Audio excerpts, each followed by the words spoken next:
ہاں اس مہینے میں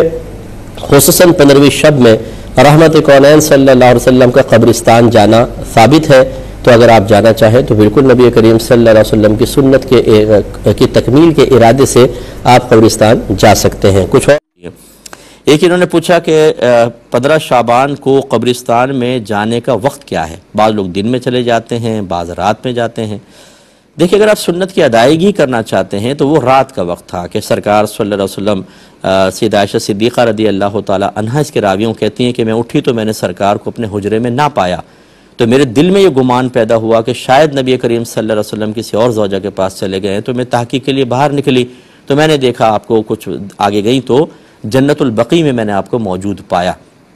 تو نبی کریم صلی اللہ علیہ وسلم نے ایک روایت کے مطابق یہ کہا کہ عائشہ کہ آپ سمجھتی ہیں کہ ہم آپ کے معاملے میں خیانت کریں گے؟ عرض کی یا رسول اللہ یہ بات نہیں، میں نے دیکھا کہ آپ نہیں ہیں تو پھر میں باہر آ گئی۔ پھر سرکار نے وہ ایک مشہور حدیث ہے کہ اللہ تعالیٰ اس رات میں بنی کلب کی بکریوں کے بالوں کے برابر لوگوں کو جہنم کی آگ سے آزادی عطا فرماتا ہے۔ تو یوں اس سے تو یہ ظاہر ہوتا ہے رات میں میرے آقا صلی اللہ علیہ وسلم تشریف لے گئے، اور اس سنت کی ادائیگی کے لیے پھر آپ مغرب کی نماز کے بعد سے لے کر اور سحری کے درمیان تک اس پورے رات میں اگر کسی ٹائم آپ جائیں گے تو انشاءاللہ یہ سنت مستحبہ ادا کرنے کا موقع آپ کو مل سکتا ہے۔ بہرحال دن میں چلے جائیں تو مطلقاً قبرستان جانا بھی سنت ہے تو وہ سنت کی ادائیگی ہو جائے گی، لیکن خاص شعبان کی 15 شعبان کی رات میں اگر آپ چاہتے ہیں تو سنت کی ادائیگی جس کو میں سنت مستحبہ کہہ رہا ہوں تو پھر رات میں جائیے آپ۔ ایک مختصر اس میں خاص حلوہ بھی بناتے ہیں لوگ، یہ مطلب کوئی فرض یا واجب نہیں ہے، آپ عبادات کریں کچھ بھی کریں، حلوہ بنا لیا تو کوئی حرج بھی نہیں ہے، چلیں حلوہ آپ کھا لیجئے۔ اچھا اس میں اب یہ لیکن پھلڑیاں بعض اوقات لگا دینا اپنے پاس سے کہ جی حلوہ ہی بنے گا اور چنے کی دال کا ہی حلوہ بنے گا، کسی اور چیز کا نہیں بنے گا، یہ چیزیں مناسب نہیں، نہ اس طرح کی کوئی عادات لگائیں۔ ہاں کوئی بھی آپ کھانا بنا سکتے ہیں اصال ثواب کے لیے، نبی کریم صلی اللہ علیہ وسلم کی اصال ثواب کے لیے، اور خصوصاً اللہ تبارک و تعالیٰ کی رضا کے حصول کے لیے اگر آپ غربا کو کھلائیں تو اس میں کوئی حرج نہیں ہے، آپ کھلا سکتے ہیں۔ جب شب برات آتی ہے تو جو ہمارے جہلا ترین عوام ہے، جاہل ترین عوام ہے، وہ اپنے بچوں کو پیسے دے دیتے ہیں اور وہ پٹاخے پھوڑتے ہیں اور سمجھتے ہیں کہ شاید شعبان پٹاخوں کا مہینہ ہے، خصوصاً شب برات میں خوب پٹاخے پھوڑے جائیں۔ یہ بدعت سیئہ ہے، یاد رکھیں پٹاخے پھوڑنا، یعنی ایک ایسی بدعت ہے کہ جس کے بارے میں سرکار نے فرمایا کل بدعت ضلالہ وکل ضلالۃ فی النار۔ تو چونکہ یہ ہمارے نبی کے کوئی طریقہ نہیں ہے، نہ سنت ہے، نہ یہ کوئی شعبان کی راتوں میں پٹاخے پھوڑنا کوئی طریقہ مسلمانوں کا طریقہ ہے، انتہائی اذیت ناک طریقہ ہے۔ یعنی میں نے ایسی عورتیں دیکھی ہیں بچوں کو پیسے دے کر کہیں گی یہاں نہ پھوڑنا، آگے جا کے پھوڑو، ہمارے سر میں لگتی ہے۔ اس کا مطلب یہ ہے کہ آپ اتنے نازک ہیں کہ آپ کے سر میں آپ کا بچہ پٹاخہ پھوڑے تو تکلیف ہوتی ہے، دوسروں کی تکلیف ہی نہیں ہے۔ اور اگر کوئی بچہ آپ کے گھر کے سامنے پٹاخہ پھوڑ کے چلے جائے تو جو اس کی پھر ساتھ نسلیں کھنگالی جاتی ہے وہ بھی کسی پہ مخفی نہیں ہے۔ اپنا بچہ پٹاخے پھوڑ رہا ہے، دوسرے محلے میں جا کے ناک میں دم کر رکھا ہے، لیکن اس کو نہیں منع کریں گے بلکہ پیسے بھی دیں گے۔ تو اچھی طرح یاد رکھیں کہ اپنے بچوں کو روکنا واجب ہے، یہ بالکل بدعت سیئہ ہے۔ ایسا اگر وہ کرے گا تو بچے اگر نابالغ ہیں تو وہ تو قابل گرفت نہیں ہوں گے،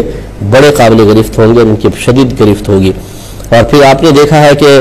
کئی دفعہ یہ پٹاخے لے کے دوسرے میں پھینک دیے جاتے ہیں، کسی کی آنکھ خراب ہو جاتی ہے، کسی کا کان۔ ایک بچی کا میں نے اخبار میں یا خبروں میں مجھے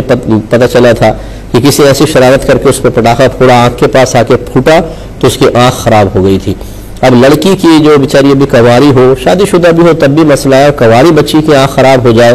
تو اب وہ ساری چہرے کے اوپر ہے، اب چہرے سے انسان متوجہ ہوتا ہے، ساری زندگی کی کہ اذیت دی ہے۔ اتنا بڑا گناہ کبیرہ، اتنا بڑا گناہ کبیرہ ہے کہ یہ جب قبر میں جائیں گے تو ان کو پتہ چلے گا۔ یہ توبہ بھی کر لینا اللہ کی بارگاہ میں تو وہ اس وقت تک مقبول نہیں جب تک یہ بچی معاف نہ کر دے، ورنہ پھر ان کو دنیا کے اندر انجام پتہ چلے گا اور پھر آخرت موت سخت آئے گی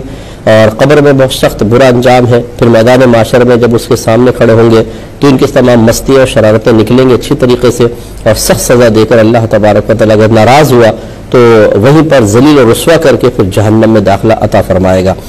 اس لیے اپنے بچوں کو سختی کے ساتھ روکیں، یہ کوئی پٹاخوں کی رات نہیں ہے، نہ ہمارا مذہب اسلام اس قسم کی خرافات کی اجازت دیتا ہے جس سے پورا محلہ اذیت اور تکلیف میں مبتلا ہو جائے۔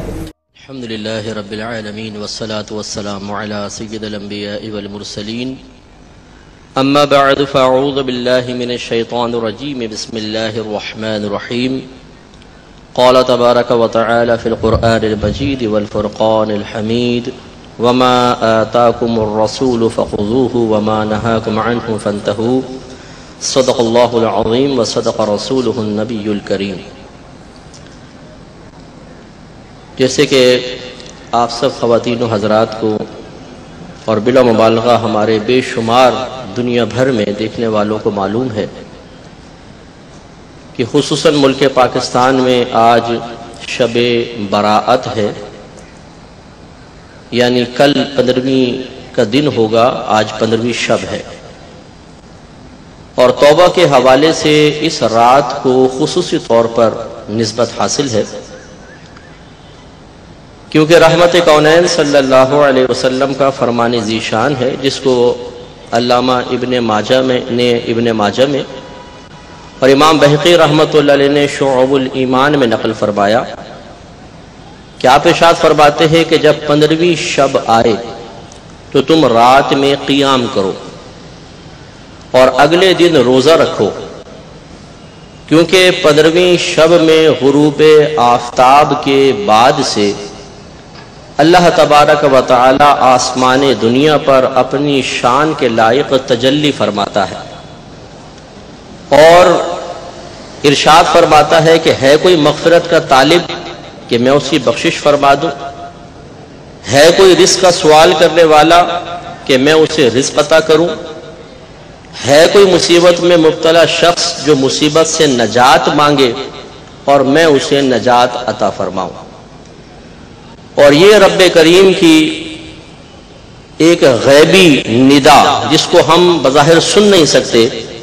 لیکن رحمت کونین صلی اللہ علیہ وسلم جو مخبر اعظم ہیں، آپ نے ہمیں اس کی خبر دے دی ہے۔ خود سید عالم صلی اللہ علیہ وسلم فرماتے ہیں کہ طلوع فجر تک یہ ندا ہوتی رہتی ہے۔ تو اس کے پہلے حصے پر غور فرمائیں کہ اللہ تبارک و تعالی نے ارشاد فرمایا کہ ہے کوئی مغفرت کا طالب کہ وہ مغفرت طلب کرے تو میں اس کی بخشش فرما دوں، اور نبی کریم صلی اللہ علیہ وسلم کو یہ فرمان ذیشان کہ جب 15ویں شب آئے تو اس رات میں قیام کرو۔ معلوم یہ ہوا کہ اس رات کو عبادت میں گزارنے کا مطالبہ خود من جانب شرع ہے، اور اس میں اللہ تبارک و تعالیٰ کی رحمت جوش میں ہے۔ جو مغفرت طلب کرے گا، جو بخشش مانگے گا، اللہ تبارک و تعالیٰ اس کو بخشش کا تحفہ عطا فرمائے گا۔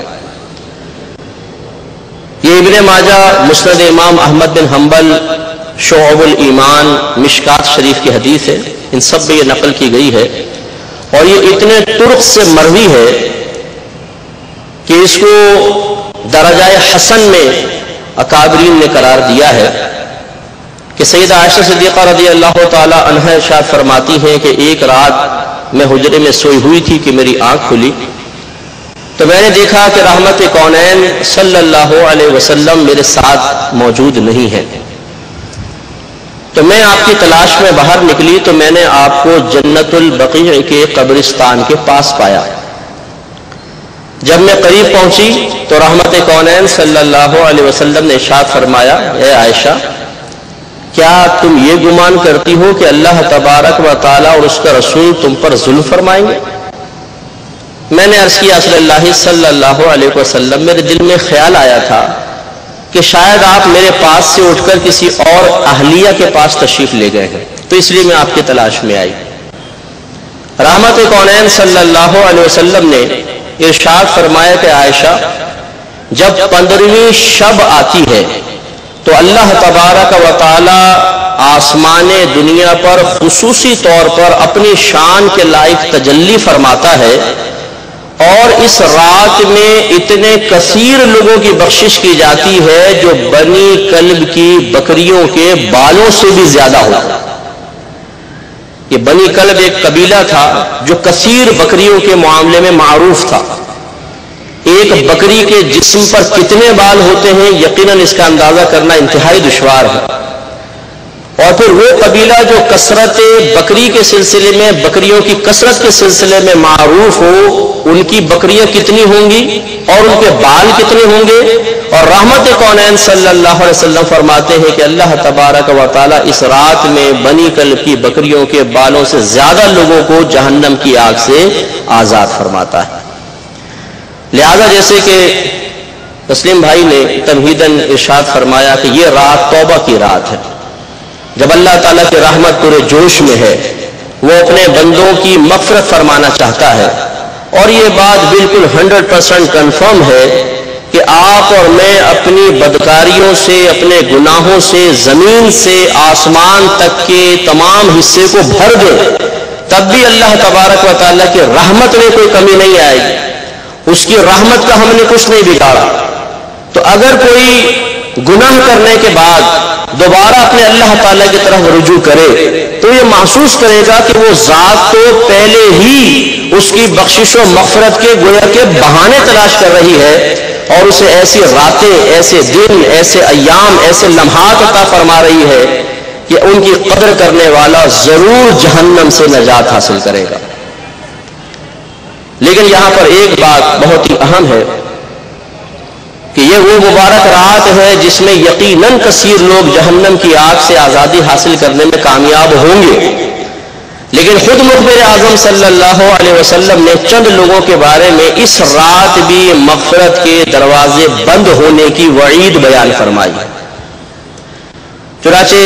مشکات شریف، ابن ماجہ، مسند امام احمد بن حنبل، شعب الایمان، مختلف مقامات پر یہ حدیثیں موجود ہیں جن کا خلاصہ یہ ہے کہ اس رات اللہ تبارک و تعالی ہر شخص کی بخشش کر دیتا ہے سوائے دو لوگوں کے، ایک مشرک اور دوسرا کینہ پرور، یعنی جو اپنے قلب میں اپنے کسی مسلمان بھائی کے لیے اللہ تعالیٰ کی رضا کی خاطر نہیں بلکہ نفس کے تابع ہو کر یا دنیاوی اغراض کی وجہ سے کینہ رکھتا ہے، بغض رکھتا ہے، نفرت رکھتا ہے، اس سے قطع تعلق کر چکا ہے، تو اللہ تبارک و تعالیٰ اس رات اس کی بھی بخشش و مغفرت نہیں فرمائے گا. لہذا جتنے ہمارے بھائی بہن اس وقت ہمیں سن رہے ہیں، سب سے ہماری گزارش ہے کہ ذرا اپنی نگاہوں میں ان لوگوں کو لے کر آئیں جن پر گزشتہ زندگی میں ہم نے کوئی ظلم کیا تھا، ہم نے کوئی ان کے ساتھ غلط رویہ اختیار کیا تھا، یا ہمارے دل میں دنیاوی وجوہات کی بنا پر ان سے نفرت ہے. تو توبہ کے اقدام سے پہلے ان کو راضی کرنے کی کوشش کریں، ان سے معافی طلب کر لیں، اور پھر خصوصی طور پر اللہ تبارک و تعالیٰ کی طرف متوجہ ہو جائے. ان قریب غروب آفتاب ہونے والا ہے، غروب آفتاب سے لے کر طلوع فجر تک معاذ اللہ کو ایسا نہ ہو کہ اپنی بدبختی کو آواز دیتے ہوئے ہم پٹاخے پھوڑ رہے ہوں اور روڈ پہ آوارہ گردیاں کر رہے ہوں، بلکہ یہ رات حقیقتاً اللہ تبارک و تعالیٰ کی بارگاہ سے کچھ پانے کی رات ہے. اور اس پانے کے لیے یقیناً جہاں پر کچھ تقسیم ہو رہا ہے وہاں پر آنا بھی ضروری ہے. اس لیے ایسے مقامات کو اس رات میں تلاش ضرور کریں. پہلے اپنے رشتہ داروں سے معافی طلب کر لیں، دوستوں سے معافی طلب کریں، کوئی آپ سے ناراض ہے اسے راضی کر لیں، جس سے آپ ناراض ہیں اس سے راضی ہو جائیں. اس کے بعد ایسے مقامات تلاش کریں کہ جہاں پر بیٹھنے کے بعد یقینی طور پہ آپ فیصلہ کر سکیں کہ میری یہ رات ضائع نہیں ہوئی ہے، میرا وقت ضائع نہیں ہوا ہے. اور وہاں ایک ایسا ماحول کریٹ کر دیا جائے کہ جو ہمیں سابقہ گناہوں پر ندامت کی دعوت دے، اس پہ ہم افسوس کریں، شرمندہ ہو، نادم ہو، اور اس کے بعد پھر ایک ایسی دعا ہو جس دعا کے اندر ہمیں اللہ تبارک و تعالیٰ کی بارگاہ میں خصوصی طور پر متوجہ ہونے اور اپنی آنکھوں سے آنسو نکالنے کا موقع ملے، اور ہم اپنی زبان سے نہیں بلکہ ہمارا دل اللہ تعالیٰ کی بارگاہ میں اس تمنا کا اظہار کرے کہ اللہ ایک موقع اور دے دے، آج کے بعد انشاءاللہ ایک نئی زندگی کا آغاز کروں گا. حضرت مفتی صاحب آپ نے فرمایا کینہ نکال دیا جائے، لیکن اس کے ساتھ ساتھ جو ہم ایک دوسرے سے ایک روح کے ساتھ معافی مانگیں، لیکن جو ایک ریڈی میڈ میسیجز کا سلسلہ شروع ہو جاتا ہے اس طرف بھی کچھ روشنی ڈالیے. جی ہاں، بہت اچھی نشاندہی ہے، اور کل کے پہلے لائیو پروگرام میں بھی یہ عرض کیا تھا کہ ہم بعض چیزوں کی روح اور حقیقت تک پہنچنے کی کوشش نہیں کرتے ہیں، اسے ایک رسم بنا لیتے ہیں. اگر ہم نے کسی پر ظلم کیا ہے، سب کے سامنے اس کی بے عزتی کی ہے، اسے تکلیف پہنچائی ہے، تو اس سے معافی مانگنے کے لیے طریقہ بھی ایسا ہی اختیار کرنا چاہیے کہ اس کے نفس کو، اس کے باطن کو سکون ملے، اور ہمارا نفس اور ہمارا باطن شرمندگی محسوس کرے اور ذلت میں مبتلا ہو، تاکہ اللہ تبارک و تعالیٰ کی رحمت خصوصی طور پہ ہماری طرف متوجہ ہو۔ اور اس کا بہترین طریقہ یہی ہے کہ اس کے پاس جا کر معافی مانگی جائے۔ ہاں اگر وہ یہاں نہیں ہے، مثال کے طور پر باہر کے ملک میں ہے، تو پھر ٹھیک ہے، کال کے ذریعے، میل کے ذریعے یا لائیو چیٹ وغیرہ کے ذریعے، ویڈیو چیٹ کے ذریعے آدمی اس کو سامنے لے اور پھر معافی طلب کرے۔ ہم نے یہ جو ایک کھیل سا بنا لیا ہے کہ ایک آدمی پہ ظلم کیا ہے، اس کی زوال عزت کا سبب بنے ہیں، اس کی عزت سب کے سامنے اتار کے بیچارے کے ہاتھ پہ رکھ دی ہے، اور اس کے بعد جب معافی مانگنے کی باری آئی تو صرف ایک بنا بنایا میسج آگے فارورڈ کر دیا ہے کہ جی معاف کر دیجیے گا، یہ بڑی رات ہے، مجھ سے کوئی گناہ ہو گیا ہو، خطا ہو گئی ہو تو میں معافی چاہتا ہوں۔ تو اس طرح ہمارا نفس کبھی بھی ذلت میں مبتلا نہیں ہوگا، وہ ذلت محسوس نہیں کرے گا، جو یقیناً مطلوب شرع ہے، تاکہ سامنے والے کے قلب کو سکون ملے۔ تو اللہ تبارک و تعالیٰ سے دعا ہے کہ رب کریم ہمیں رسمی طور پر نہیں بلکہ حقیقی طور پر اور روحانی طور پر معافی طلب کرنے کی توفیق عطا فرمائے، لوگوں سے بھی، اپنے رب سے بھی۔ آمین۔ وآخر دعوانا ان الحمد للہ رب العالمین۔